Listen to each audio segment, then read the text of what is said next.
He's got, puppets. Oh, wait, but you know what? We got Bernie. What's up, Bernie? You made it. What's good, Bernie? Welcome, Howdy, Bernie. welcome. I was like, did what happened? I was like, because we're supposed to do a show. We're gonna do real science, I think, in 2 days also, and we're gonna be trying to do some more stuff. But we just brought up, Sam just brought up bells and chronology, and he was talking about the 200-year phantom time hypothesis. He's like, oh yeah, there's probably about 200 years that are missing. It went from 11 days to 200 years, but isn't it more like 1,000, right? It's like 600 to 1,000 years are just shuffled.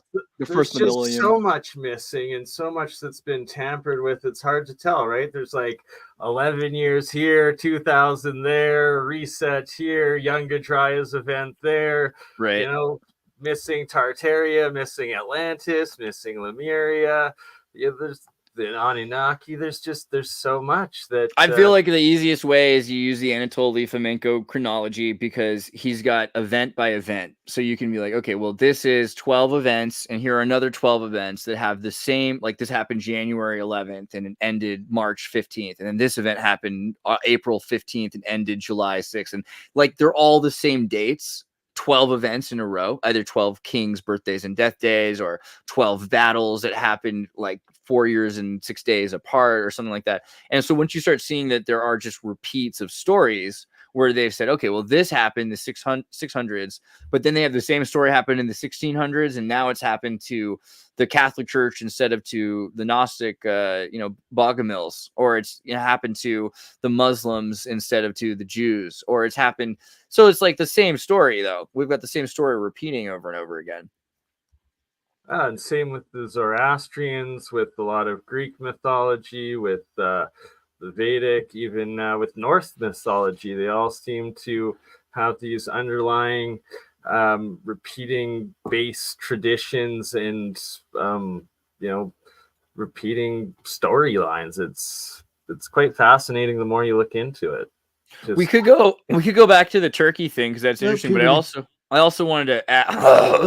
yeah, because King Trick was confused whether or not there was two Jerusalems. Well, I have to ask, when Sam was here, did you mute my mic? Yeah, because you were bubbling away. You're like making Fruit Loops over there, bro. I remember that Sesame Street in the background. I had to outdo your sound effects, bro. Today's show is brought to you by the letters and numbers 420. Yeah. Yeah, I was blowing bubbles in my coffee. Yeah, that's cool. That's what you cool it down and mix the cream and sugar at the same time. It makes sense. I do it. Man, yeah. I'm the only person missing out right now, because today of all days I'm fucking dry, so I'm currently just vaping nicotine. Shame on it's raining here. Well, luckily you guys aren't in Canada where I am, where it's minus 11 degrees Celsius, snowing, and winter has arrived. That's hell yeah. Congratulations. Yeah, I was wondering what you went up to. Winter is fun. I mean, okay, so yeah, all right. Are we gonna? Which way do you want to go? Do you want to go back to Turkey, or first, Bernie? Do you want to say a little bit, because you've been doing a lot this week and you've been working on stuff? Do you want to talk about the stuff you've been working on? Okay, well, yeah, we've had a lot on. I've had the pleasure of Dr. Joseph P. Farrell, all of his research. I heard that went funny. I've heard that he loved you, but he was like thinking it was Bosley or something. He's like, oh, well, but so at least it's Bernie's cool, He thought he was like, because we were co-streaming, so then he thought he was like going on to Walter's channel, and it was Walter's show, so he felt more like he had to like defend himself compared to like some young punk that I am coming up to this doctor. And he's like, oh, this guy's cool. He's like open-minded. Yeah, he was surprised how open-minded you were. Yeah. It was like an excellent free university lecture, really. Then we did with Dr. Sam Ismanovich last week together. That was excellent, and just all this alternative history information coming out. And once I'm done here with you, I'm going to be doing another stream with Hans Dietrich and his Corpus Jones. And you're more than welcome to join in on that if you'd like. You know what? I'd probably be into that. And we're gonna set something up with Mark and Julia and you to do. I want to do like a woo kind of esoteric astrology thing. It's gonna be weird. It's gonna be great. We're gonna see if we can do Ping's whole astrology without ever telling anyone but Julia his birthday. Is that what we're gonna do? I was wondering when I was gonna find out my star chart. Jesus, dude. So we're gonna do a whole episode around my star chart. Yeah, but we'll do it in a way that where actually sounds fun. That might be You can give away the results of my star chart without giving my personal information away, right? Only the like most esoteric witches in our group, which is most of them, will know. Oh, so if you're like an expert on star charts, then you can like reverse engineer it and figure out all that information. Yeah, of course. Okay, well, be careful. I'll put in my safety in your hands. Sorry, Gunwood, what did you say? Really? Yeah, you look at my face? Yeah, I don't know anything about it. Cause like I've always grew up skeptical about astrology or astrotheology. I think it's like some like white women crystal shit, right? then further investigation into it, I'm seeing like more and more legitimacy. So I'm also pretty curious and open-minded, but in terms of that aspect.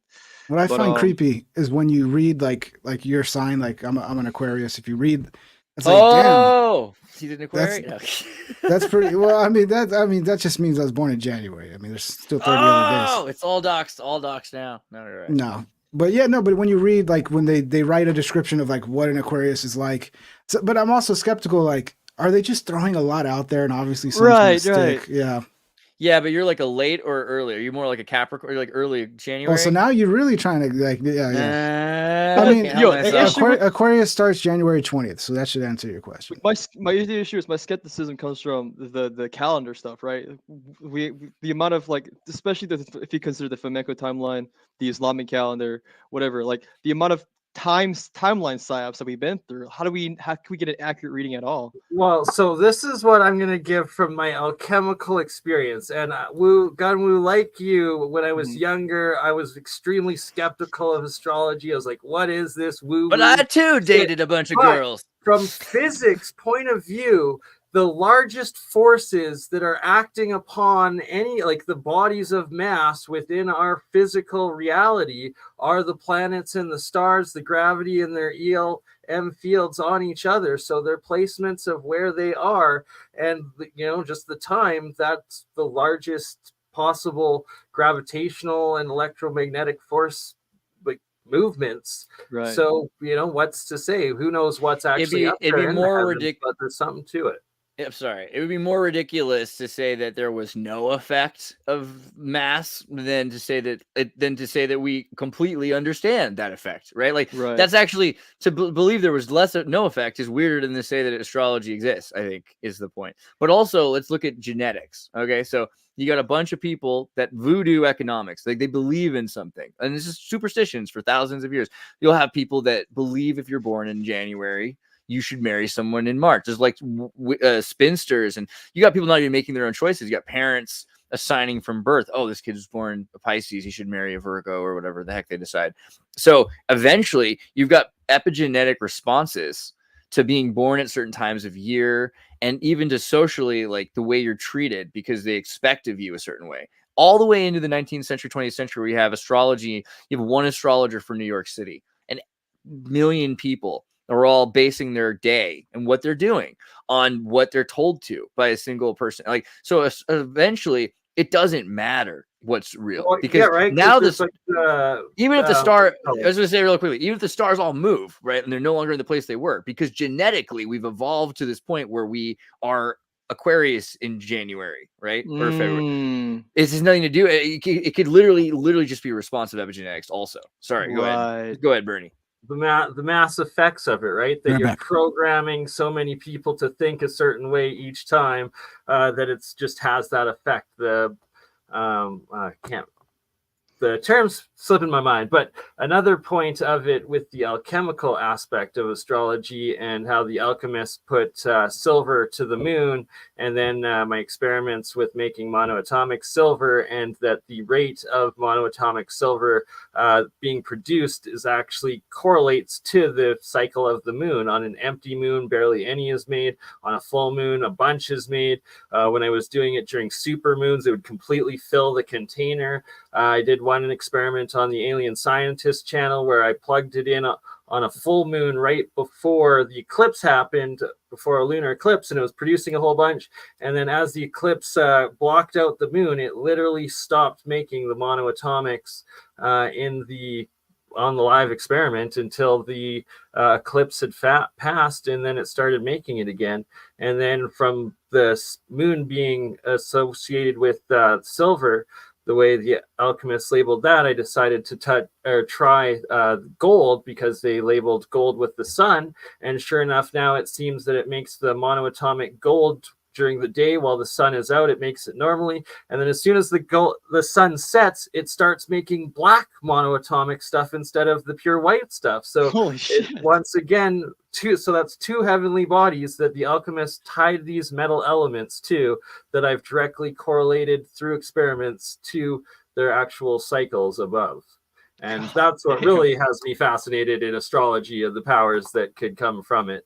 Not to mention, as Pink Trip was saying, when you pick up an astrology book and you read it, you're like, how the hell was this written 20 years before I was born? And it's describing my life in 2023 perfectly, right? Like, there's certain ones that... for me, it's more about the personality stuff. Because I read mine, it's like, damn, that's pretty accurate to my person. And then I read my dad's, and I was like, Jesus Christ, that's like 100% accurate to my dad. So that's when it's like, I mean, maybe it's just, like I said, because they put so much in there, and some things you're like, well, that's not me. But then like 80%, you're like, oh yeah, that's me. I had a huge problem with astrology growing up because I'm born 2 minutes into the next sign. So I'm like right on the cusp, and I'm a cesarean. So I probably should have been born earlier or later, but like I'm born on the cusp, and so I'm born so on the cusp that it's like sometimes I'm more Aquarius and sometimes I'm more Pisces, but I'm on the Pisces side. Well, I got a good question. Wouldn't it be more like, if we're talking about like the gravitational pull of the planets and yada, yada, yada, wouldn't it have more effect on your egg when you're like, than it would like when you're already born? Like when you're actually like forming the brain. Cycles tied to the moon, right? So that's an aspect. But some people, sun like aspect. When the egg is forming and making the brain, like you would think the gravitational effect would be more important. But then you can figure about that out. You're probably right on that. Like I can almost guarantee, and that's why there's all these ancient like occultic practices of when they would have their sexual rituals and try to impregnate and the rest of it. And there probably is some actual science to it. But there is like the way they look at astrology, it's like when you're born, like the light shines upon you kind of a thing. So it's like, this is a new day, and before that you're processing still. So it's like, you're not fully yourself yet. Now I know that's a slippery slope to pro-choice or something. I'm not trying to go there, but like you are more yourself after birth. I'm pretty sure there's in some ways that's well, true. if it's gravity that's affecting things, I think maybe gravity is going to affect how your brain's put together. Like the actual physical creation of the brain. Yeah, because you know how when babies are born, you have to constantly flip them so their brains won't, like their heads won't turn into a cone. Yeah, and also or Paris Hilton's baby. God, you guys think Paris Hilton's baby is an alien, or is that too much? I don't know. No, I think I've seen a lot of babies with big heads that they'll grow. He'll grow into he's that the Yakubian line. That's what I looked like when I was a baby. Because I look like that. You still look like that, Andreas. I do have a big bowling ball head. How the fuck does that come out, bro? It's a star child, bro. Well, again, I'm hoping that's a cesarean like me, because like, dang. Yeah, but like, how does that come out of a vagina, man? Well, how old is he? Because it could have been a lot smaller at birth. That head was big, but the thing is also the word skull. The word skull in the Hebrew is rosh, right? And rosh and rose because of the blossoming. Because when the skull comes out, I couldn't imagine pushing that out of my vagina. Well, right. Because the thing is that the skull is actually pressed. C-section choice right here. As the son of a gynecologist, I'm just gonna do it real quick. So the skull is like compressed in like this, and when it comes out, the skull actually does this popping thing. Yeah. So like at first it's not like the head's formed, and when actually coming out, it forms into a perfect head. Andres is like, shut up! I'm an expert on this, everybody. Just shut up and listen to me. I know all about. When I was like 8 years old, I walked into the Dominican hospital looking for my mom. My mom shoulder deep in the process of trying to get a baby out that was coming out reversed. So the leg was coming out, and it was like pooping in the process of being birthed. It was a lot. And the lady was screaming. Yeah. So I have a context on childbirth, I think, slightly. So my own sounds like it to me. But yeah, the alien babies, though. I think this is I know this is weird, but come on. If you're Paris Hilton and you can have a star child, you're gonna. Come on. I had a nephew who had a head just like this. And was he smart? He grew into it. Was he a smart kid? Not necessarily. He didn't know not to fuck around with dogs, and my dog bit him. Ooh, Oh yeah, I But that was forgot. that was his. I blame that on his mom though. I was also Yeah. born with a big ass head. But at the age of 3, I fell down a flight of stairs because Because your head was too Yeah, big. yeah. Oh, Yeah, that's pretty rough. And you grew into it. Your head's not near as big as Andreas' much, right pretty now. much. It's just the way I lean. Come down. All right. What do you guys want to do? Turkey still? Because like I still. Oh yeah, I curious wanted to about Turkey. mention in the light of this whole Israel whatever conflict that's been going on. So the God, that looks like legitimacy pure of the Johnny. the legitimacy of the modern day Levant is heavily contested. If you know about the proposals for a Jewish state and the whole UN whatever led up to the UN proposition in 1947, I believe they had upwards to 50 different proposals to establish Israel. One of them being as ridiculous as Australia, the Kimberley plan that I put up in the private chat. So Oh, right. so yeah, like we if we Proposal go for the by Also, Jewish state. Uganda as well. They Yeah. originally wanted Uganda, I believe. As, yeah. Well, the Russian Jewish Oblast was that the Russian. So yeah, like, we know for a Jewish fact the Oblast. modern day Israel is nowhere Khazar. near where current Israel, Zaria.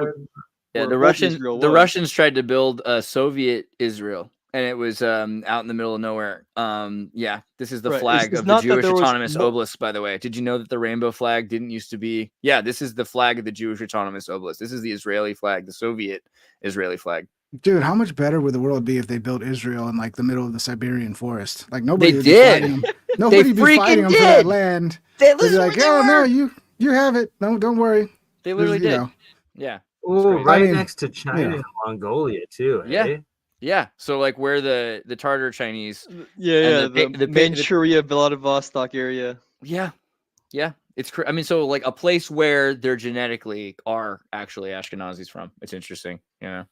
But sorry, you were pulling up the Kimberley plan. I'll go to the Kimberley Right. I plan. was pretty much explaining to Pink Trip that there wasn't really multiple Jerusalems throughout history. There was just one, right? But it's just that due to the proposals by the UN, there was upwards of 50 different countries that were up for. Ideal.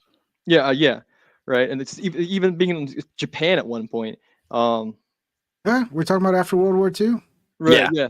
They were like, but "What can we do in but this- Japan? Let the Jews have Yeah. it." Yeah. No, but the city of Jerusalem was called, where the Temple Mount is and all that. It's been called Jerusalem for a long ass time.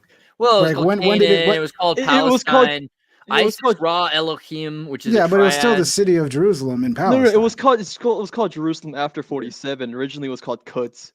Yeah. And Oh, if you're you blowing my mind. There's also there is a Tartarian theory that Moscow was the old Jerusalem as well, out of Russia. Quite the interesting. Yeah, but Oh, isn't yeah, Bethlehem? yeah. Bethlehem Route still of it. exists, right? Again, They well, just again, make up like Bethlehem too. yeah, it's Balin is I actually mean, the it was pronounced Tartaria Balin. theory, right, is that the entirety of Tartaria was the Millennial Kingdom, right? So Moscow would be New Jerusalem under Yeah. that technicality. I Not to don't- mention that after the Second Roman Empire fell, Russia was established as a third Rome. Yeah. The 'Cause, thing you we know, have to remember is we're which is talking about why- a group of people that move every time their temple burns down, right? Like the 70 AD, they go to every other country. It's a normal thing to go as a nomadic people that establish the state where they're at, and their religion's all about having a tabernacle. It's a tent house, not a White House, you know? And, you know, we mentioned this also in the last stream. The Gathars, the Eastern European strongholds that pretty much made up the quote unquote tabernacles throughout Tartaria.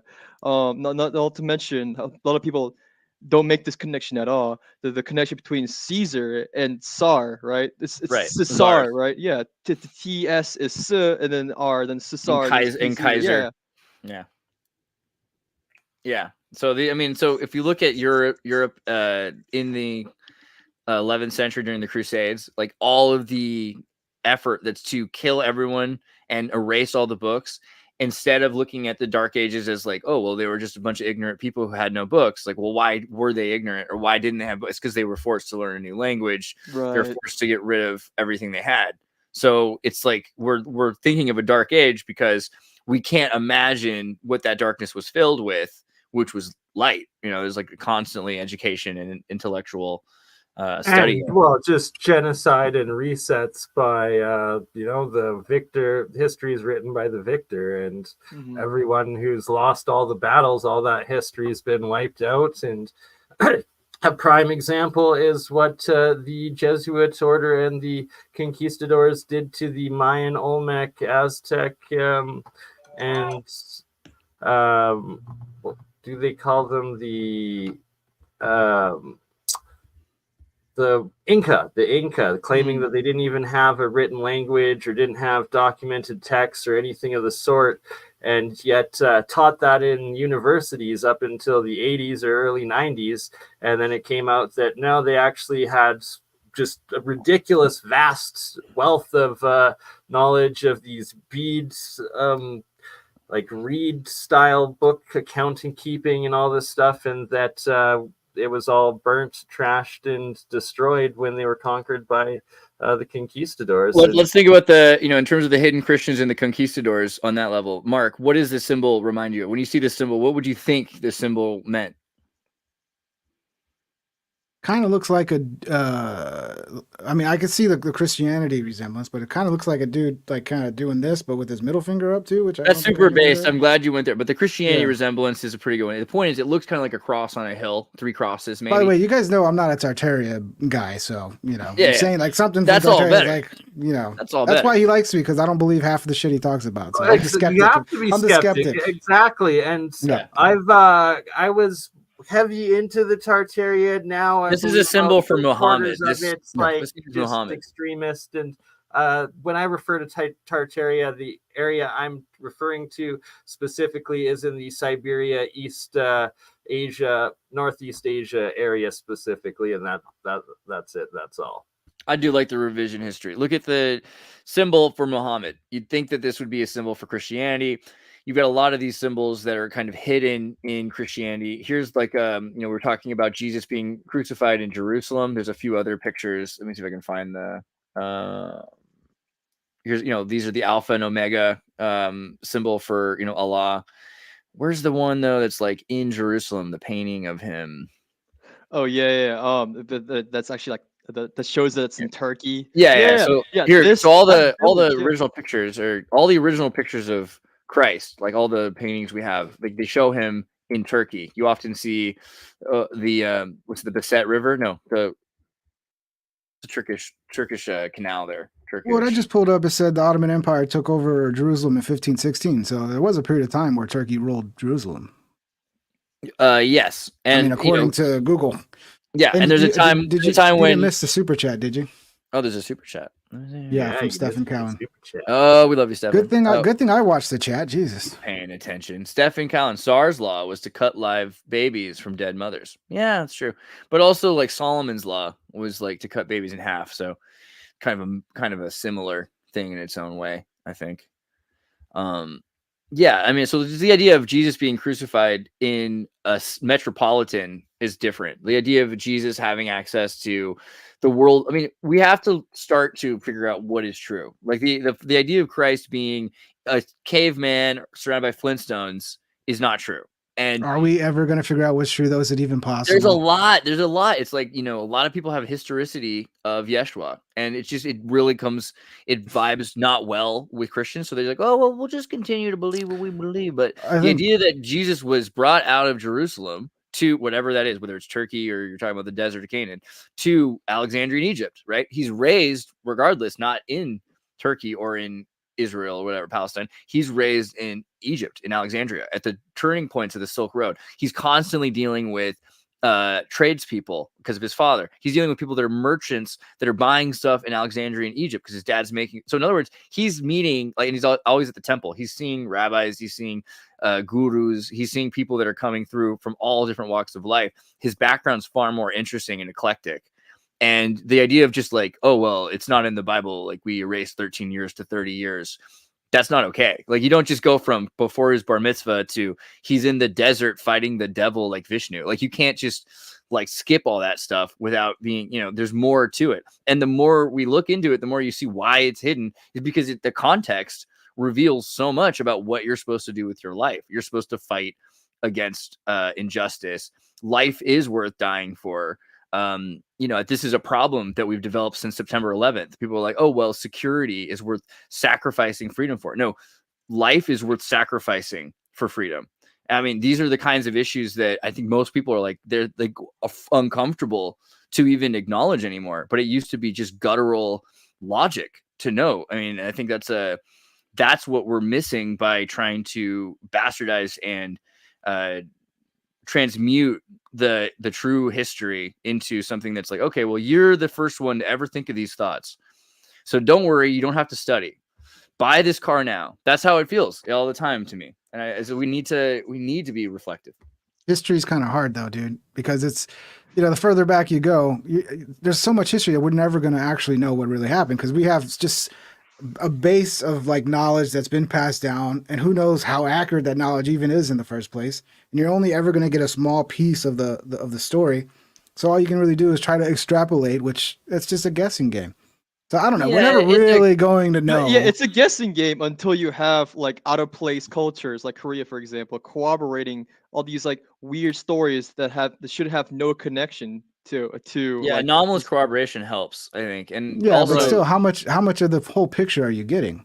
You're still getting a small piece of the pie. If you're good at, like, if you lived a couple decades on this earth and you've watched the news and you know how like CNN does a fake news story, then you should be able to see how it was done in the past and see how fake news is fake history. I think a lot of the time, not all the time, but a lot of the time, it's like, oh yeah, I can see how this happened. Our elites are lazy as fuck. They just keep repeating the same playbooks that have worked in the past without changing anything. But yet, like the reason why they don't change anything is because they know it's gonna fucking work. It's time and time and again it does. And also like. Yeah. The if you scroll down to the Ashkenaz, like, so I want to talk about like to corroborate Ewing's take that that Jesus was in Europe and stuff like that. The specifically this link about the Ashkenaz. If you scroll down to the part where it says Ashkenazi Jews, it mentions how Bohemia. Really quickly, I want to show, like, here's the Black Sea, here's Crimea, here's Ukraine, here's Turkey, here's Egypt. Okay, and there where it says Ashkenaz is where the border. If you're on a boat, it's not hard to see how you do this. How you get to Moscow. Like, no, look where Constantinople is, or modern day Istanbul, and this is Ashkenaz right underneath Phrygians. This is what I've been talking about this entire time. How like the original Romans were Phrygians and whatnot, and the original Israelites being Scythians as well. Phrygians being of the Scythian culture, stuff like that. It all ties into it. It is public information too. But it's the reason why we're psyops is because a lot of these churches are adamant repeating the same lie and over again. But if you scroll down to the part of Ashkenazi Jews, I've personally found out by reading through very niche Jewish sources talking about prior to the 16th century, talking about how the Canaan, the land of Canaan, was originally in Bohemia, which is modern day Czechoslovakia, and the Spain being Sephardi. We know that part, the Sephardi Jews migration and stuff like that. But the part that struck me out was Bohemia being identified as the land of Canaan. We always assumed that it was in the Levant somewhere, being a desert, but yeah, it's literally in Europe. And this is public information. Bohemian Canaan. I'm not what? He's talking about Bohemian Canaan. This is your show. You can't just walk away and disappear, dude. Oh, it's my new favorite thing. And also, I feel like Andreas would know more about this because he's Croatian. I mean, it's in the Balkan area. It's not telling. I haven't found anything Andreas doesn't know a lot about. No, I mean, it's interesting though, the idea of Canaan, because we have this idea that Israel, and again, Israel, Isis, Ra, Elohim, right? You have this. It's the same as Budapest. You got a community that comes together, and from the tellings of our history, like you said, you've got like, well, our group, our priesthood was closer to God, and their priesthood wasn't. And so we had to, walk around them and blow them up. God did it, actually. And then we just, God said we had to like take their women. It's weird. At Jericho, it was God, but you go back a little further and you read like Josephus and you see like, okay, well, these are volcano chaos earthquake worshipers that are inside of a group of lots of people. There's Semitic people, there's Aramaics, there's Arabs, there's Ishmaelites, right? Because you go to Abraham and you've got Father Abraham had many sons. I don't know if you heard that one. So there's a bunch of Semitic people. Like, this is even to the point today where they're like, oh, you're being anti-Semitic. It's like, yeah, you are, because you forget that Palestinians speak a Semitic language You know, like they're all Semitic people. Right. It's an important thing. So Isis Ra Elohim is like Budapest. It's like you took Buda and Pest and it became Budapest. The difference is in the process of merger, it's kind of like marriage, two become one. Usually the man is lost in the process, right? So with Isis Ra Elohim, the personality of, you know, the wife of God, you know, Yahweh had a wife, Ashtoreth, I think. She's removed because they think that's not okay. And in the post-Abraham period, Yahweh is not even allowed to have form, right? Because because Abraham smashed idols, according to the Midrash. So we get to a point where they don't know, and this is in order to destroy all the iconography and history of all the Semitic groups that are living in this area, right? And to force them to consolidate under this priesthood that worships chaos, worships whenever an earthquake destroys a people, because that means they can go in and take their stuff, right? That's a very specific, small group within the larger picture, but they ended up in power, right? And that's right, which ties into the whole idea that we're a cargo civilization. Yeah. I mean, even the idea of Akhenaten or Moses leaving Egypt, you know, they're in the desert for 40 years so that they're Stockholm syndrome. They forget who they are. And then the people who remember die. So the next generation, they can tell them, you know, this is what it was like before. Or that's not. That's the thing. That's like you're under the impression that these Israelites wandered in the same desert for 40 years in circles, but we forget these are nomadic people that are very familiar with geography. So how can they be lost in circles for 40 years? So which is how I draw the connection of people when the Israelites came out of Egypt, they crossed the entire Asian desert, the steppe linking into China, then eventually which you could do because it's 6 days to walk to Egypt. So 40 years you could get to Russia. Yeah. Right, exactly, and then eventually they're going to go into Alaska, then become, you know, Native Americans, which is where the whole Tartars as Israelites theories come from, back from the 17th, 13th century, which was huge. Like this was, you know, Tartars as Israelites. That Judeo-centric theory was it was around since what, the 13th, 14th century. From what I've read, it could even go further.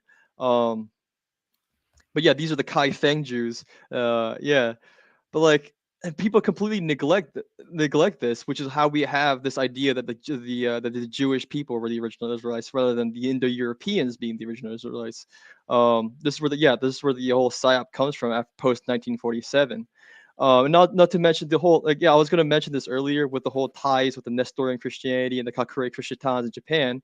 A lot of the motifs that the Kakure Christians do, of tying, you know, a Christian symbol, Abrahamic symbolism with Buddhist symbolism, is very similar to what the Greco-Buddhists did.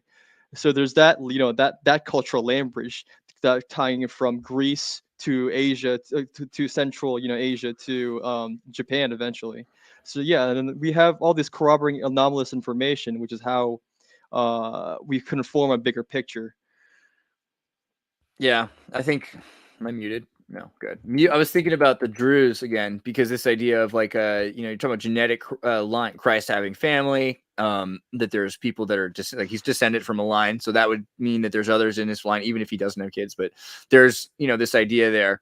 And a lot of them focus on that. It's like midichlorians or something. They're like, you know, you got to have the chosen one gene or something like that. But it's pretty clear you've got people from all over different ethnicities that have the gene, you know, the God gene, and whatever that means, because you've got Ethiopians, you got Quechua, you've got people all over the world. So something has happened where it's everywhere. And that can be accounted for, like with gurus and royals, because royals with other royals and then peasants with other peasants. Yeah, that's where Salic law comes from. This idea that like these kings that we had back in the medieval ages came from this divine line personally blessed by God, which is how, you know, they became kings to begin with.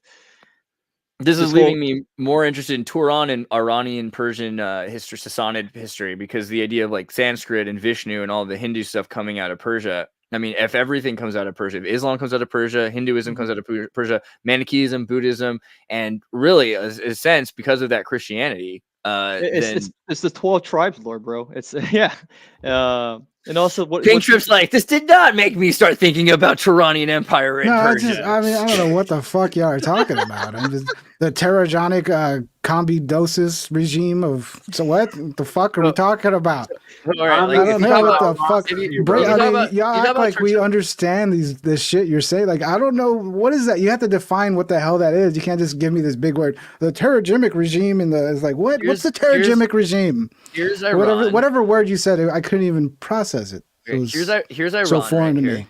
Here's Iran, right? Okay, Persia. Here's Turan.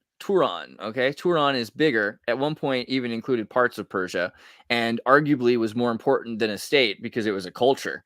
So the Turanian culture, I mean, is really Turanian. Is that the word? Okay, that's the Turanian. Like, what the fuck is a and also, Turanian? not to mention that the location of Turan is also where Scythia was, where Tartaria was, where Khazaria was. The same region, the Pannonian Basin, man.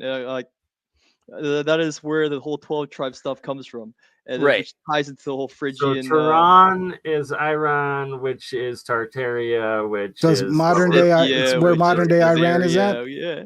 It's where modern day Iran is, but it's also where a lot of countries are because it would have included Tajikstan and Tajikistan, and what's the one with the dictator that's like North Korea for Persian people? Kyrgyzstan? Turkmenistan, maybe Turkmenistan. Arab North Korea. There's Kyrgyzstan. There's multiple because they're all sponsored by Russia right now. So there's Kyrgyzstan, there's Tajikistan, there's Tajikistan, right? Yeah. Tajikistan, yeah. Tajikistan, Turkestan. But yeah, that entire area all has dictators, bro. All dictators, yeah. Yeah.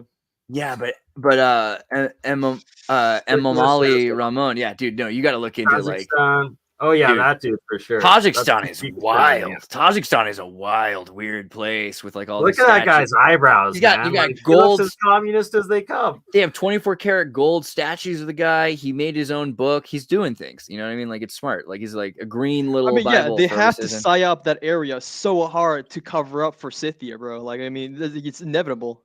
Yeah. I mean, it's also like it's interesting. Like, so they banned drugs in a lot of those regions. So, like, they had lots of money. They sold a lot of drugs for the CIA and everything like that. And then eventually, they took all this money from oil and everything else, and they just built freaking cities that look like Milan. They're these like Tuscan mansions and just cities of marble, you know, that they built in the last 4 or 5 years. And it's like, no, I mean, well, that's the question, right? Because like, what's the deal? Why do they have all of this? Milanian marble, you know. Same thing with China, bro. All those ghost cities that look like Europe, bro, that nobody fucking lives in. It's like, why is that there? Same thing with the pyramids in Manchuria and all. There's a focus for if everything collapses. Scam, I think it's that when everything collapses, to keep their GDP growing, their GDP growing. I think that the whole world's going to collapse, and those places are the next new world order. You know, they're ready to go. Well, they're falling apart. They're made. They're not made to last. They're made to just fall apart. Yeah, some of the Chinese ones are, but the Tajikistani like cities are beautiful, and the things they're doing in Egypt and I didn't even know Chickajani existed. Fair answer. So you just fucking know. Crypto, you got anything you wanted to share before I start to show them where to meet yourself? No, I'm good. Thanks for having me on, and we'll have to do another one that's more full on the alchemy and on astrology and all of it, and real science. Definitely, and yeah, I'm just setting up the Woo Woo Wednesday Gropa Stone. If I get my credit card information stolen, I'm blaming you, Andreas. Yeah, it's my fault. You put out your father's name. It's not my fault. Make sure you guys watch Pink Trip all week to make sure he's up to no good. He's been making. This is a pretty funny one. The Matthew McConaughey with Lex Friedman meltdown. I really like this one. How does Lex Friedman get in contact with all these celebrities, bro? I can't even like send an email to like somebody. His show gets a lot of views, dude. He's friends. It's all about who you know. Networking, the 7 point if Andreas started getting millions of views every episode, he could get like anybody he wanted. It's true. Or at least huge guests. I just gotta get blessed by somebody in an apron, I guess. So hey, Sunday night. Watch me live. If you like this, I mean, I don't talk about this kind of crazy shit, but it's funny. Come check me out Sunday night. He's got way more reasonable guests. And you're nice lady. Correct on the right side of things, right? It's the right side. He's on the correct side of things. I'm right about everything. Yeah. Oh, this is good. This is good. I like what you're doing here. I mean, no one took acid during this entire production. You don't know that. I could tell, but yeah. So maybe also go to Pink Trip 2. Where do I find Pink Trip 2? Did you hide it? You gotta go to channels. There's a second one. I went to channels, Pink Trip. Oh, there it is. Pink Trip 2 right here, which is where you can find some of his more like cough medicine-y productions. He's adorable. Benadryl Benny right here. Yeah, no, I love this stuff. Actually, this is really. This is all my on acid content. So there you go. Not enough people watch the good stuff. I gotta say, this is the stuff that they should be watching, and it's a quality filter. You know, if you're not ready to receive the Holy Spirit, you can't even get Pink Trip 2. So yeah, people don't watch anything the algorithm doesn't put in front of them these days. Right. Yeah. I mean, look at that mullet and tell me you don't want to watch more. This is beautiful. Yeah, my boy Davey. Davey's great. Crypto Alchemist. BurnEye, he's got a show coming up in a minute. You were watching right now the Woo, but he's about to do the Woo Woo Wednesday, which is going to be sciencey and interesting, and we're going to go jump on that. And alternative history and alchemy and all sorts of wildness. Bro is actually making monatomic gold and setting homunculi free, so it's sweet, it's super good. And we did, I would recommend checking out the Sam Osmanovich video and the Joseph P. Farrell, which just turned out super swell. I thought that was just great. Wonderful episode. Really well done. And Gunwoo is anonymous. You don't get to find out more. But if you wanted to, you could go to the Tartary Nova Discord because he does hang out in there sometimes. So. Is your Twitter account it's not listed Gunwoo, right? Oh no, so like I is it like symbols and shit? That Twitter account that I made was initially like an art ho fucking account. Well, no, because I'm trying to figure out what to follow. I was like, is that Gunwoo? I don't know. It doesn't say Gunwoo. I don't want to just follow some random person. It is Gunwoo. Yeah. My Twitter account was follow me and I'll follow you back, dude. Yeah, gotcha. I don't really use Twitter though. It's always initially an art ho account that I just like. I use to follow. Mixes it up. Oh, I shouldn't even look at your account. That's right. You got art. Christ. When you said art ho, that's what you meant. I thought you meant you were a ho making art. See, here's my. I was like, I could get along with that. No, I felt like I used to be like a hipster. Mark's a ho making art. I mean. So I would follow a lot of design, architecture, or like photographer stuff. Is that what you call those girls? You're sick. You are sick, man. Okay, I love you all very much. I'll talk to you soon. Take care. Peace. Make sure you watch BurnEye's show tonight. Much Peace. love.